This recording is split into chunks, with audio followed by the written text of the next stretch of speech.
வணக்கம். இப்ப ரீசெண்டா சவுக் சங்கர் அவர்கள் கைது செய்யப்படுறாரு. இந்த விஷயம் நடந்ததுக்கு அப்புறம் சோசியல் மீடியால நிறைய பேர் அவங்களோட கருத்துக்களை பதிவு பண்ணியிருக்காங்க. ஸோ இது ஒரு பெரிய ஒரு பேசு பொருளா மாறி இருக்கு. பரவலா சொல்லப்படுற விஷயம் என்னன்னா, சவுக்கு சங்கர் அவர்கள் ஒரு ரிலையபிளான ஆள் கிடையாது. அவரை நம்ம நம்ப முடியாது. அவர் ஒவ்வொரு காலகட்டத்துக்கும் ஒவ்வொரு விதமான விஷயங்களை அவர் பேசுவாரு. ஒரு காலத்துல திமுக இருந்து பணம் வாங்கிட்டு அதிமுக விமர்சிச்சு பேசிட்டு இருந்தாரு. இப்ப அதிமுக பணம் வாங்கிட்டு அவர் திமுக விமர்சிக்கிறார் அப்படின்ற மாதிரி சிலர் சொல்றாங்க.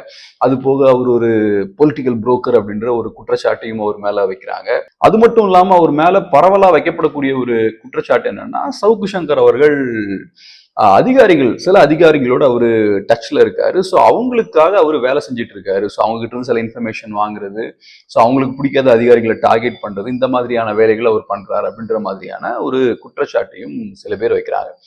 பட் இதுல நம்ம புரிஞ்சுக்க வேண்டிய ஒரு விஷயம் என்னன்னா, இந்த மாதிரியான ஒரு டெவலப்மெண்ட் ஏற்படும் போது, இந்த மாதிரியான ஒரு நிகழ்வு ஏற்படும் போது, நடக்கும்போது நம்ம இதுல இஷ்யூ என்ன அப்படின்றத கரெக்டா ஐடென்டிஃபை பண்ணணும். ஸோ இதுல சவுக்கு சங்கர் பத்தி அவர் நல்லவரா கெட்டவரா, இதை பண்ணாரா அதை பண்ணாரான்னு ஏகப்பட்ட இஷ்யூஸை கையில் எடுத்து குழப்பிக்காம எக்ஸாக்டா இங்க பிரச்சனை என்ன, இஷ்யூ என்ன அப்படின்றத நம்ம கரெக்டா ஐடென்டிஃபை பண்ண வேண்டியது ரொம்ப அவசியம். ஸோ இப்போ நம்ம கேட்க வேண்டிய கேள்வி என்னன்னா, சவுக்கு சங்கர் அவர்கள் ஏன் கைது செய்யப்பட்டிருக்கார் அப்படின்ற கேள்வியை நம்ம கேட்கணும். அதுக்கான உண்மையான காரணம் என்ன, அவர் ஏன் கைது செய்யப்பட்டார் அப்படின்றதுக்கான உண்மையான காரணம் என்ன அப்படின்ற கேள்வியை நம்ம கேட்கணும்.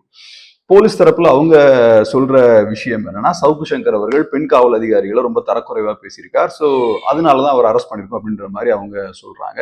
அவங்க சொல்றது கரெக்ட் தான். சவுக்கு சங்கர் அவர்கள் அப்படி பேசியிருக்க கூடாது. ஏன்னா போலீஸ் டிபார்ட்மெண்ட்ல பெண்கள் ரொம்ப கஷ்டப்பட்டு உழைக்கிறாங்க. ரொம்ப ஹார்ட் ஒர்க் பண்ணி தான் அவங்க பெரிய இடத்துக்கு எல்லாம் போறாங்க. ஸோ இப்படி ரொம்ப சாதாரணமா கேஷுவலா அவரு பேசியிருக்க கூடாது. அதை அவர் தவிர்த்திருக்கலாம்.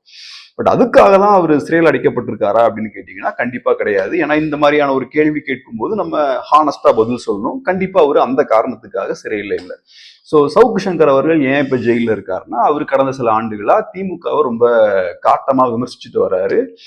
ஸோ திமுகவை பொறுத்தளவுல, கவர்மெண்ட்டை பொறுத்தளவுல கரெக்டான டைமுக்காக வெயிட் பண்ணிட்டு இருந்தாங்க. ஸோ இப்போ எலெக்ஷன்ஸும் முடிஞ்சிருச்சு. எலெக்ஷன் முடிஞ்சதுக்கு அப்புறம் சவுக்கு மீடியா மேல நிறைய ப்ரெஷர் போட்டாங்க. அப்புறம் இந்த மாதிரி அவர் பேசுறாரு. அதை ஒரு காரணமா யூஸ் பண்ணி சவுக்கு சங்கர் அவர்களை சிறையில் அடைச்சிட்டாரு. நம்ம தமிழ்நாட்டை பொறுத்தளவுல எல்லா கட்சிகள்லயும் பெண்களுக்கு எதிராக பேசக்கூடியவங்க இருக்காங்க. அவங்க எல்லாருமே சிறையில் அடைக்கப்பட்டிருக்காங்களான்னு பார்த்தோம்னா கண்டிப்பா கிடையாது. அந்த வகையில சவுக்கு சங்கர் அவர்களும் இப்ப அவரு பெண்களுக்கு எதிராக பேசிட்டார் அப்படின்றதுக்காக சிறையில் அடைக்கப்படல.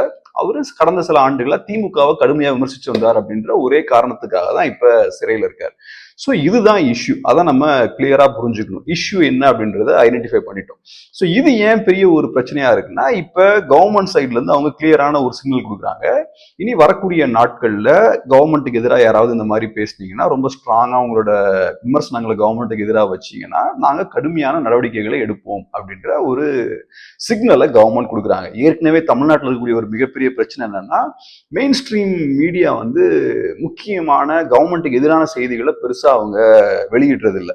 ஸோ இது ஒரு பெரிய பிரச்சனை. அதனாலதான் சவுக்கு சங்கர் மாதிரியான இண்டிவிஜுவல்ஸ் பார்த்தோம்னா ரொம்ப ஃபேமஸா இருக்காங்க. ஏன்னா மக்களை பொறுத்தளவுல நிறைய செய்திகள், கவர்மெண்ட்டுக்கு எதிரான கிரிட்டிக்கலான செய்திகள் நிறைய வெளியே வரதில்லை. ஸோ சவுக்கு சங்கர் மாதிரி ஆட்கள் என்ன பண்றாங்கன்னா, ஒரு வகையில மெயின் ஸ்ட்ரீம் மீடியா கவர் பண்ணாத விஷயங்களை அவங்க கவர் பண்றாங்க. ஸோ அந்த வகையில சவுக்கு சங்கர் மாதிரியான ஆட்கள் ரொம்ப ஃபேமஸா இருக்காங்க. மேபி சவுக்கு சங்கர் பண்றது எல்லாமே கரெக்ட், அவர் எல்லாமே கரெக்டா தான் கவர் பண்றாரு அந்த மாதிரிலாம் சொல்ல வரல. மேபி அவருக்கு அஜெண்டா இருக்கலாம், மேபி அவர்கிட்ட நிறைய பிரச்சனைகள் இருக்கலாம். பட் அதெல்லாம் தாண்டி மெயின் ஸ்ட்ரீம் மீடியா செய்யாத சில விஷயங்கள் அவர் செய்யறாரு. ஸோ அதுக்காக அவருக்கு ஒரு பெரிய ஃபாலோயிங் இருக்கு. ஸோ இப்போ கவர்மெண்ட் அதை ஸ்டாப் பண்ணும் அப்படின்ற மாதிரி யோசிக்கிறாங்க. ஸோ இப்போ சவுக்கு சங்கர் அவர்களை சிறையில தூக்கி உட்கார வச்சிருக்காங்க. இதுல இன்னொரு முக்கியமான விஷயம் என்னன்னா, சவுக்கு சங்கர் அவர்கள் பத்தி இப்போ சோசியல் மீடியால ஏகப்பட்ட வீடியோஸ் வந்துட்டு இருக்கு. அதுல சில வீடியோஸை நானும் பார்த்தேன். அந்த வீடியோஸ்ல அவர் மேல வைக்கப்படுற முக்கியமான குற்றச்சாட்டு என்னன்னா, நான் ஏற்கனவே சொன்னது போல சவுக்கு சங்கர் அவர்களுக்கு நிலையான ஒரு பொலிட்டிக்கல் ஸ்டாண்ட் அவருக்கு இல்லை. ஒரு காலகட்டத்தில் அவர் அதிமுகவை கடுமையா விமர்சிச்சுட்டு இருந்தாரு. இபிஎஸ் அவர்களை ரொம்ப மோசமா திட்டிட்டு இருந்தாரு. இப்ப அவரு திமுக தலைமையும் இப்ப அவரு விமர்சிச்சு பேசிட்டு வரார் அப்படின்ற மாதிரி சொல்றாங்க. சோ இப்ப சவுக்கு சங்கர் அவர்களை பொறுத்தளவுல போன கவர்மெண்ட் இருந்தப்பையும் சரி, இந்த கவர்மெண்ட் இருக்கும் போதும் சரி, அவரு ஒரே விஷயத்தை தான் கரெக்டா பண்ணிட்டு இருக்காரு. கவர்மெண்ட்டை கடுமையா அப்போஸ் பண்ணிட்டு இருக்காரு. ஸோ இந்த விஷயத்த அவரு ஸ்டெடியா பண்ணிட்டு இருக்காரு. பட் இதுல நம்ம நோட் பண்ண வேண்டிய விஷயம் என்னன்னா, போன கவர்மெண்ட் சவுக்கு சங்கரை எப்படி டீல் பண்ணுச்சு, இந்த கவர்மெண்ட் சவுக்கு சங்கரை எப்படி டீல் பண்ணுது அப்படின்ற இந்த டிஃபரன்ஸை நம்ம கிளியரா புரிஞ்சுக்கணும். ஏன்னா ஏடிஎம்கே பீரியட்லயும் சவுக்கு சங்கர் இதே வேலையை தான் பண்றாரு. பட் அவரை கவர்மெண்ட் அரெஸ்ட் பண்ணி உள்ள ஜெயில உட்கார வைக்கல. பட் இன்னைக்கு பார்த்தோம்னா அவரு சிறையில இருக்காரு. ஸோ இது எதை காட்டுதுன்னா, இப்ப இருக்கக்கூடிய கவர்மெண்ட்டுக்கு டாலரன்ஸ் லெவல், ஸோ அந்த சகிப்புத்தன்மைன்ற ஒரு விஷயம் இருக்கு இல்லையா, அது கொஞ்சம் கம்மியா இருக்கு. இது பிரச்சனையான ஒரு விஷயம். ஏன் நான் இந்த மாதிரியான விஷயங்கள்லாம் பேசிட்டு இருக்கேன்னா, இது வந்து இப்போ ஒரு சீரியஸான இஷ்யூவா நான் பாக்குறேன். இது மட்டும் கிடையாது, இப்ப சவுக்கு சங்கர் அவர்களோட அரசு மட்டும் கிடையாது, வேற நிறைய விஷயங்கள் நடந்துட்டு இருக்கு. அதையும் பார்க்கும்போது ஏதோ ஒரு வகையில தமிழ்நாட்டுல இப்ப ஒரு கருத்தை ஃப்ரீயா நம்ம ஷேர் பண்றதுல ஏதோ ஒரு சிக்கல் இருக்கோ, கருத்து சுதந்திரம் கொஞ்சம் கொஞ்சமா கம்மி ஆயிட்டு இருக்கோ அப்படின்ற ஒரு அச்சமும் எனக்கு இருக்கு. இப்ப ரீசெண்டா ஷாலினி மரியா அப்படின்ற ஒரு தலித் ஆக்டிவிஸ்ட் என்ன பண்றாங்கன்னா, ஸ்டேஜ்ல பேசும்போது அவங்க திராவிட இயக்கத்தையும் அவங்க கம்யூனிஸ்டுகளையும் விமர்சிச்சு பேசுறாங்க. அதுக்கப்புறம் நடந்த விஷயங்கள்லாம் பார்த்தோம்னா, அந்த அம்மா ஏதோ பெரிய ஒரு தவறு பண்ணிட்ட மாதிரியும், அவங்க ஒரு பெரிய ஒரு தீய சக்தி மாதிரியும் அவங்க ப்ரொஜெக்ட் பண்ணப்படுறாங்க. அவங்களுக்கு வந்து ஒரு பிராண்டிங் நடக்குது, இவங்க ஒரு மோசமான ஆள் அப்படின்ற மாதிரியான ஒரு பிராண்டிங் வந்து நடக்குது. இவங்க ஒரு நீல சங்கி, இவங்க பாஜகவுக்கு சாதகமா செயல்படக்கூடியவங்க அப்படின்ற மாதிரியான பிரச்சாரங்கள்லாம் நடக்குது. சோசியல் மீடியா ஹேண்டில்ஸ்ல பார்த்தோம்னா அவங்களுக்கு எதிராக நிறைய விஷயங்களை போட ஆரம்பிக்கிறாங்க. அவங்க ஒன்றும் இல்லை, அவங்க ஆக்சுவலாக ஒரு தலித் ஆக்டிவிஸ்ட். ஸோ இப்போ தமிழ்நாட்டில் கடந்த சில ஆண்டுகளா தலித் மக்களுக்கு எதிராக நிறைய வன்முறை சம்பவங்கள்லாம் நடந்துட்டு இருக்கு. ஸோ அந்த கிரைம்ஸ் பார்த்தோம்னா இன்க்ரீஸ் ஆகிட்டே இருக்கு. பெண்களுக்கு எதிரான வன்முறை சம்பவங்கள் அதிகரிச்சுக்கிட்டே இருக்கு. ஸோ நேச்சுரலாக ஒரு தலித் ஆக்டிவிஸ்ட்னா அவங்க கோவப்பட தான் செய்வாங்க. மேபி அவங்க கோவத்தை வெளிப்படுத்தின விதம், கோவத்தை வெளிப்படுத்தின அந்த ஸ்டேஜ், இந்த விஷயங்கள்லாம் தப்பா இருக்கலாம். அப்படி தப்பா இருந்தாலும் நீங்க கோவப்படாம நிதானமா அவங்க கிட்ட வந்து உங்களோட கருத்துக்களை பதிவு பண்ணுமே தவிர, அவங்க ஏதோ பெரிய ஒரு தீய சக்தி மாதிரி அவங்கள பிராண்ட் பண்ணக்கூடிய முயற்சிகள்ல ஈடுபடக்கூடாது. ஏன்னா இப்ப ஏறக்குறைய ஒரு 50 இயர்ஸ்க்கு மேல இங்க தமிழ்நாட்டுல திராவிடியன் ரூல் தான் நடந்துட்டு இருக்கு.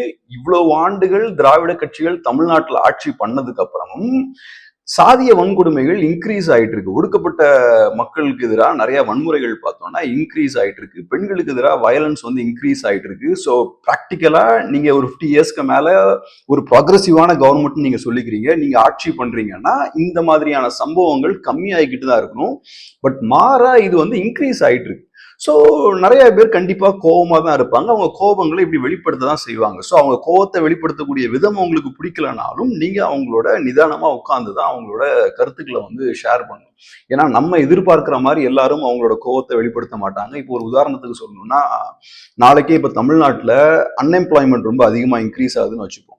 ஸோ எல்லாருமே நம்ம எதிர்பார்க்கறது போல கரெக்டா அவங்களோட கோவத்தை வெளிப்படுத்தணும் அப்படின்ற மாதிரி நம்ம எதிர்பார்க்க முடியாது. சில பேர் நம்ம எதிர்பார்க்கறது போலயே ரொம்ப கரெக்டா மக்கள் எல்லாம் ஒண்ணு சேர்த்து ஒரு அமைப்பா ஆர்கனைஸ் ஆகி சண்டை போடலாம் இதுக்கு எதிராக. சிலவங்க என்ன பண்ணுவாங்கன்னா, தனி மனிதர்களா அவங்க எம்ப்ளாய்மெண்ட் எக்ஸ்சேஞ்ச் ஆஃபீஸ் இருக்கு இல்லையா, அங்க போய் அவங்க சண்டை போடுவாங்க. வன்முறை சம்பவங்கள்ல சில பேர் ஈடுபடலாம், சில பேர் டிப்ரெஸ் ஆகலாம், சில பேர் வாழ்ந்தே வேஸ்ட் அப்படின்ற மாதிரி நினைக்கலாம். ஸோ ஒவ்வொருத்தங்களும் ஒரு சோசியல் இஷ்யூ இருக்குன்னா, ஒரு சோசியல் ப்ராப்ளம் இருக்குன்னா அதுக்கு ஒவ்வொருத்தங்களும் ஒவ்வொரு மாதிரி ரியாக்ட் பண்ணுவாங்க. பட் இதுல பிரச்சனை என்னன்னா, நம்ம சோசியல் ப்ராப்ளமை தான் நம்ம வந்து அட்ரஸ் பண்ணணும். ஸோ இப்போ தலித்தியம் பேசக்கூடிய சில ஆக்டிவிஸ்ட் வந்து உங்களோட அமைப்பை வந்து அவங்க கிரிட்டிசைஸ் பண்றாங்கன்னா அது பிரச்சனை கிடையாது.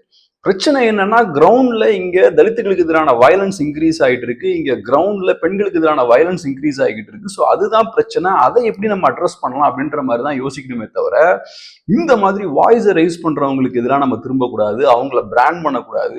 ஸோ இந்த பெர்செப்ஷனை எப்படி மெயின்டைன் பண்றது அப்படின்றதுலயே நிறைய எஃபோர்ட் போடுற மாதிரி தெரியுது. அது தேவையில்லை. ஏன்னா கிரவுண்ட்ல இருக்கக்கூடிய பிரச்சனையை நீங்க சரி பண்ணிட்டீங்கன்னா ஆட்டோமேட்டிக்கா உங்க மேல எந்த விமர்சனங்களும் வராது.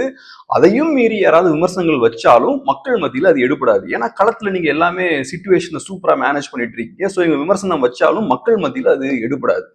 ஸோ இண்டிவிஜுவல்ஸ் அட்டாக் பண்றதை விட்டுட்டு கிரவுண்ட்ல சிச்சுவேஷனை சரி பண்ணக்கூடிய வேலைகளை செய்யறது வந்து ரொம்ப கரெக்டா இருக்கும்னு நினைக்கிறேன். ஏன் இந்த விஷயங்கள் எல்லாம் ரொம்ப சீரியஸா சொல்லிட்டு இருக்கேன்னா, இப்ப திராவிட அமைப்புகளா இருக்கலாம், இடதுசாரிகளா இருக்கலாம், அவங்களாம் இப்ப சொல்ற விஷயம் என்னன்னா, வருங்காலங்கள்ல ஃபேசிசம் ஒரு பெரிய த்ரெட்டா இருக்கும், ஃபேசிசம நம்ம ஃபைட் பண்ணணும், முக்கியமா நாங்க ஃபைட் பண்ணிட்டு இருக்கோம் அப்படின்ற மாதிரியான விஷயங்கள்லாம் சொல்லிட்டு இருக்காங்க. ஸோ இப்போ ஃபேசிசமை நீங்கள் ஃபைட் பண்ணும்போது ஏதோ ஒரு வகையில் ஃபேசிஸ்டுகளை விட நீங்கள் சிறந்தவர்களாக இருக்கணும், ஃபேசிஸ்டுகளை விட நீங்கள் டிஃப்ரெண்ட்டாக இருக்கணும். ஃபேசிஸ்டுகள் பண்ணக்கூடிய அதே விஷயங்களை நீங்களும் பண்ணீங்கன்னா உங்களுக்கும் ஃபேசிஸ்டுகளுக்கும் வித்தியாசமே இல்லாமல் போயிடும். ஏதோ ஒரு பாயிண்ட்ல மக்கள் என்ன யோசிப்பாங்கன்னா, இவங்க ரெண்டு பேருக்கும் பெரிய ஒன்றும் வித்தியாசம் இல்லை, இவங்களுக்கு ஓட் போடுறது அவங்களுக்கே ஓட் போட்டு போயிடலாம் அப்படின்ற மாதிரி மக்கள் யோசிப்பாங்க. அந்த ஒரு இடத்துக்கு வர ஆரம்பிச்சிருவாங்க. ஏன்னா இப்போ ஃபேசிஸ்டுகள் நீங்கள் சொல்லக்கூடிய ஆட்கள் இருக்காங்க இல்லையா, பாஜக ஆட்கள்லாம் இருக்காங்க இல்லையா, ஸோ அவங்களும் பார்த்தோம்னா நார்த்ல மீடியாவை கம்ப்ளீட்டா அவங்க கண்ட்ரோல் கீழே வைக்கிறாங்க. அவங்களுக்கு எதிராக யாராவது பேசினாங்கன்னா அவங்கள ஆன்டி இண்டியன்ஸ்ன்றாங்க. அதையும் மீறி யாராவது அதிகமா பேசினாங்கன்னா அவங்கள தூக்கி ஜெயிலில் உட்கார வச்சிடுறாங்க. ஸோ இதே விஷயங்களை நீங்களும் பண்ணீங்கன்னா மக்கள் இதெல்லாம் பார்த்துட்டு இருப்பாங்க. உங்களுக்கும் அவங்களுக்கும் பெரிய வித்தியாசம் இல்லையோ அப்படின்ற ஒரு சிந்தனைக்கு அவங்க வந்துருவாங்க. ஸோ அது வந்து நமக்கு நல்லது இல்லை. அந்த மாதிரியான ஒரு இடத்துக்கு தமிழ் சமூகம் டெஃபினட்டா வந்துடக்கூடாது. ஸோ அதுக்காக தான் இந்த விஷயங்கள்லாம் நானும் ஷேர் பண்ணிட்டு இருக்கேன். ஸோ இப்போ சவுக்கு சங்கர் அவர்களை பொறுத்தளவில் அவர் மேல நமக்கு நிறைய விமர்சனங்கள் இருக்கலாம், நிறைய கருத்து வேறுபாடுகள் இருக்கலாம். அவர் சொல்லக்கூடிய விஷயங்கள், செய்யக்கூடிய விஷயங்கள் எதையும் நம்ம ஏத்துக்காத நபர்களா கூட நம்ம இருக்கலாம். எனக்குமே கூட பர்சனலா அவர் மேல சில விமர்சனங்கள்லாம் டெஃபினட்டா உண்டு. பட் அதெல்லாம் தாண்டி இங்க இஷ்யூ என்னன்னா, சவுக்கு சங்கர் அப்படின்ற ஒரு நபர் ஏன் கைது பண்ணப்பட்டிருக்கார் அப்படின்னு பார்த்தோம்னா, அவர் கவர்மெண்ட் அப்போஸ் பண்றதுக்காக அவர் வந்து இப்ப சிறையில் இருக்காரு. ஸோ இது வந்து கொஞ்சம் டேஞ்சரஸான ஒரு விஷயம். ஏன்னா வரக்கூடிய நாட்கள்ல இந்த மாதிரியான விஷயங்கள் கண்டினியூ ஆச்சுன்னா நம்மளோட கருத்து சுதந்திரம் பார்த்தோம்னா ஷ்ரிங்க் ஆகிறதுக்கான வாய்ப்பு இருக்கு, சுருங்குறதுக்கான வாய்ப்பு இருக்கு. அது நல்லது இல்லை. டெஃபினட்டா நம்ம அது நடந்துட்டு இருக்கு அப்படின்ற விஷயத்த வந்து நம்ம புரிஞ்சு கொஞ்சம் கவனமா இருக்கணும். அதுக்காக தான் இந்த வீடியோ போட்டதும் கூட. ஸோ உங்களோட கருத்துலையும் டெஃபினட்டா பதிவு பண்ணுங்க. முடிஞ்சா கண்டிப்பா சேனலையும் சப்ஸ்கிரைப் பண்ணுங்க. ரொம்ப நன்றி.